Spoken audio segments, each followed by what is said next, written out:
Inilabas ni Magalong ang mga nadiskubre niyang di umanong anomalya sa DPWH sa Cordillera Administrative Region o CAR, katulad ng overpriced na pagbili ng tinatawag na cat's eyes o reflector lights sa mga kalsada.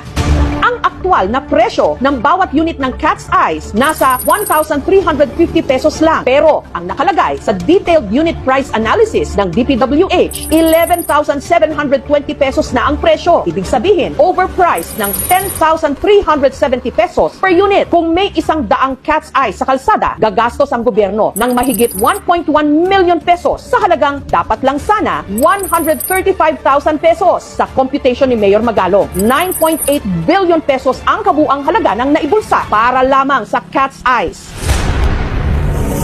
121,330 pesos ang inilaang pondo para sa yellow barriers sa bawat isang metro ng kalsada.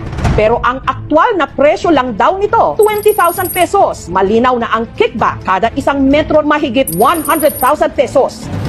Ang presyo ng rock netting ayon kay Mayor Magalong, 6,000 pesos kada square meter. Pero ang nakalista raw sa DPWH, 25,000 pesos noong 2023. Kaya kung susumahin sa kabuuan para sa lahat ng rock netting na binili para sa Cordillera taong 2017 hanggang 2023, 46.61 billion pesos. Sa pagtatansya ni Mayor Magalong, 28 billion